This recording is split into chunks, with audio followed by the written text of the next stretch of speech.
মহানবী সাল্লাল্লাহু আলাইহি ওয়াসাল্লাম উম্মি, কেননা তিনি ভালো লিখতে জানতেন না। আল্লাহ তাআলা বলেন, ওয়ামা কুনতা তাতলু মিন ক্বাবলিহি মিন কিতাব ওয়ালা তাখুত্তুহু বিয়ামিনিকা ইযাল লারতাবাল মুবতিলুন। এইটি সূরা আনকাবুতের 48 নম্বর আয়াতে এই কথাটি উল্লেখ রয়েছে যে আল্লাহ বলেন, তুমি তো এর পূর্বে কোনো কিতাব পাঠ করনি এবং নিজের হাতে কোনোদিন কিতাব লিখনি যে মিথ্যাচারীরা সন্দেহ পোষণ করবে। অর্থাৎ যারা কোরআন সম্পর্কে, মহানবী সাল্লাল্লাহু আলাইহি ওয়াসাল্লামের নবুয়ত সম্পর্কে সন্দেহ পোষণ করে, তাদের বিরুদ্ধে এটি একটি জবাব।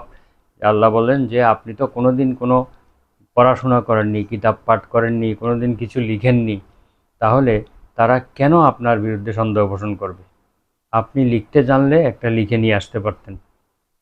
কিন্তু মিথ্যাচারীরা যে আপনার উপরে সন্দেহ করবে, এইটার কোনো অবকাশ তাদের জন্য নেই।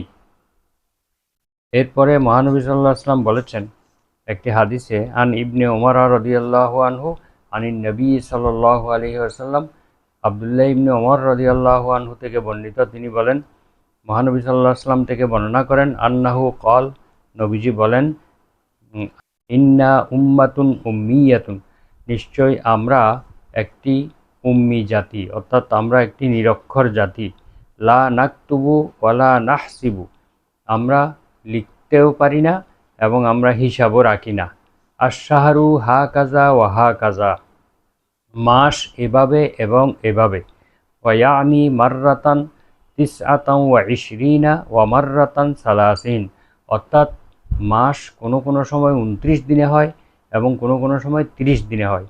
এই কথা বলার সময় মহানবী সাল্লাল্লাহু আলাইহি ওয়াসাল্লাম তার হাতের 10টি আঙ্গুল 3বার নিচের দিকে ঝোঁকান এবং বললেন যে এইভাবে 30 দিন হয়ে থাকে, 30 দিনে 1 মাস হয়ে থাকে। পরের বার আবার তিনি 10টি আঙ্গুল 2বার নিচের দিকে ঝুঁকান, তৃতীয়বারে তিনি বৃদ্ধাঙ্গুলটিকে বৃত্তাকারে গুটিয়ে রাখেন, অর্থাৎ 29 দিন তিনি বুঝিয়েছেন।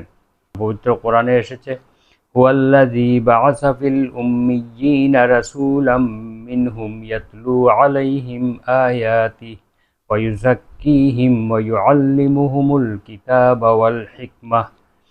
তিনি সেই সত্তা যিনি উম্মীদের মধ্য থেকে, নিরক্ষরদের মধ্য থেকে একজন রসূল পাঠিয়েছেন, যিনি তাদের কাছে আল্লাহর কিতাব পাঠ করে শোনান, তাদেরকে পবিত্র করেন এবং তাদেরকে আল্লাহর কিতাব শিক্ষা দেন।